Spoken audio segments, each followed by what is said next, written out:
I weaved wood because I have magical powers and I know how to bend wood. No, not really. I used a simple technique to build this and I can show you how to do it. Do you want one too? So, follow me and lass uns anfangen. There's dirt on my hands, strong like a tree. There's roots where I stand. Guten Morgen. I bought something. And I brought the receipts. Let's check it out. No, it's not a tool, but it's something that gets me just as excited. It's a bunch of lumber. Seeing all this lumber, I hope gets you just as inspired as me to build something. But what lumber exactly did I buy? Well, I got the receipt, so you also know how much I paid for it. I purchased poplar, 3/4 inch thick and 1 inch thick, cherry, red oak, and maple. As you can tell, most of it is cherry. I got 40 board foot of a 3/4 inch. I paid a total of $421.83. After returning home, while unloading the car, I measured a board foot because it did seem a little bit off, and Peterman Lumber actually ripped me off quite a bit, measuring 40% more than I actually purchased. I reached out to customer service, and 2 weeks later, I still haven't gotten a response. So I don't think there's anything I can do now, but being upset about it, and knowing better for next time that I will measure it myself. Let's start by picking out the best pieces of lumber.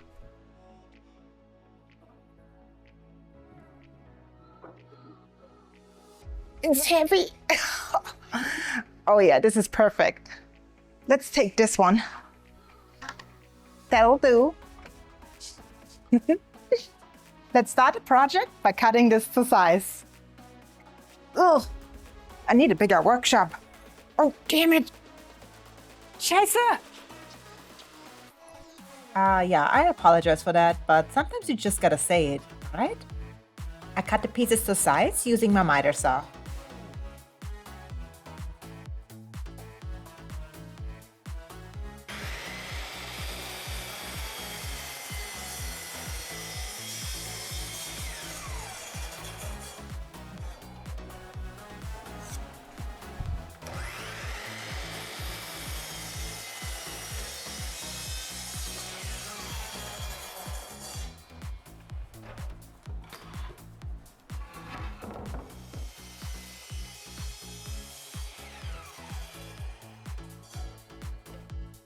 Once the pieces are shorter, they are much easier to handle on the table saw.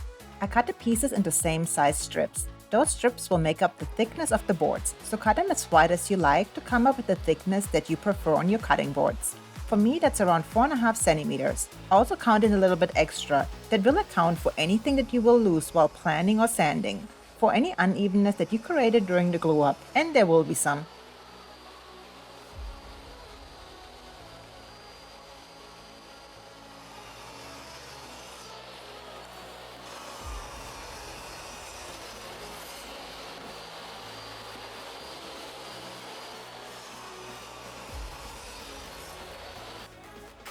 I lined up all the pieces on my clamps, ready for the glue up, using Type 1-3 glue because it's the best glue they offer.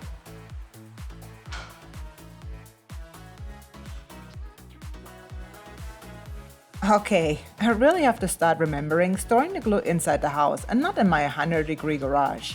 This glue is not taking it very well. If you watched my previous videos, I've been using the scraper thingy tool to spread the glue much easier than any other way I've done before. I usually use them to spread resin, but glue works just like it. Before we start with the weaving process, we need one flat board. I prefer side grain for this project, but if you like, you could also just use face grain. I do like to match the grain direction with the pieces that I will glue in between. Sometimes there can be issues if you glue up a side grain with the edge grain and end grain, since the wood will expand and contract in different ways, and this can create unnecessary weak points in your project. So it's always a good idea to glue up cutting boards in the same grain direction. Once the glue is dry, it's time to cut. Unfortunately, my bandsaw decided to go bye-bye and did not want to be used for this project. So instead I had to use my CNC machine, which really does a much better job in cutting than a bandsaw blade will do. But the problem is that the only bit was long enough was my 1/4 inch thick bit. And the pieces that I will glue into the gaps will not be a total amount of a 1/4 inch. So the lines will not fully match up in the end, as you will see later. Still beautiful, just not perfect. Those are the pieces that I will use to glue into the gaps that I'm cutting right now. This will give the appearance that I weaved the lumber.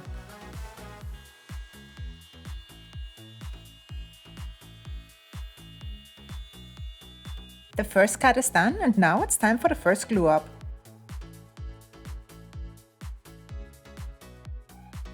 I applied a bunch of glue on all sides to make sure nothing stays dry.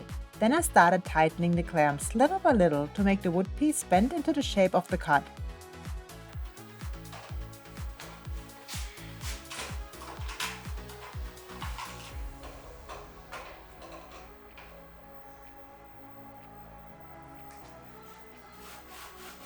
I removed some of the extra glue because I did go a bit overboard.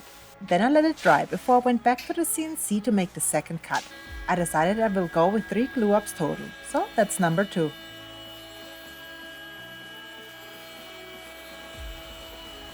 As you can see, I added a thin wood piece in between the second cut, waited for the glue to dry, and here we go with the third and last cut.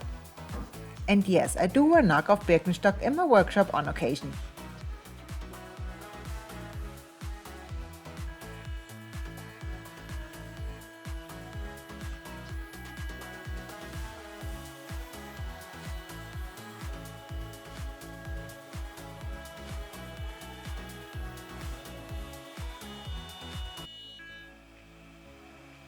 I love how simple and hands-off it is to cut something with mache poco. And just like that, it's time for the third and last glue up.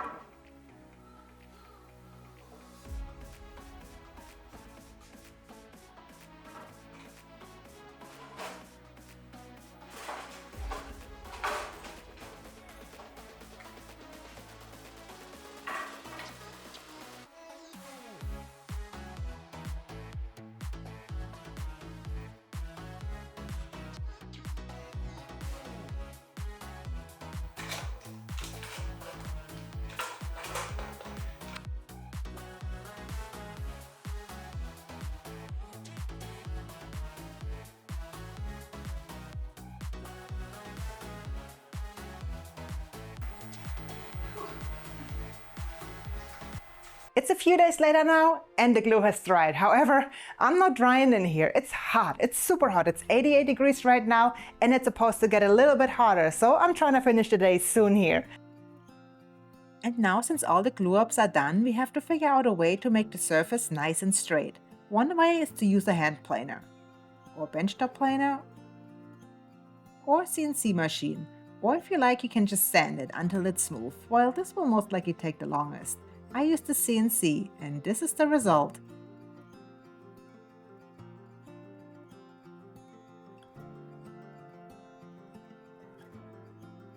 Now it still needs a light sand, but before I like to chamfer the edges.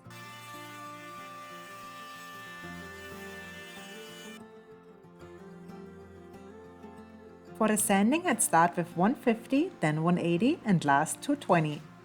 And while sanding can be long and boring, let's make it more fun with some good music and hip swings.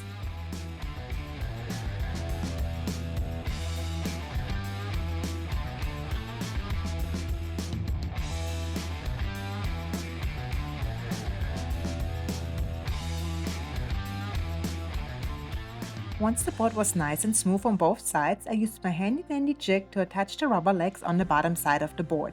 Make sure you pre-drill the holes.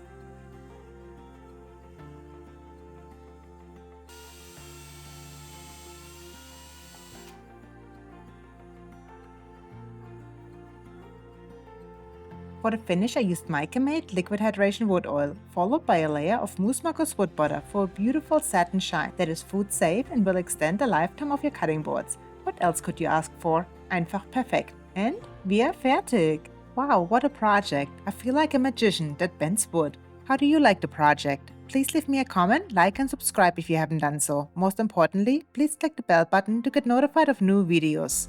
If you can, please join my other socials. Just click on the link in the description below. See you soon. Tschüss und auf Wiedersehen.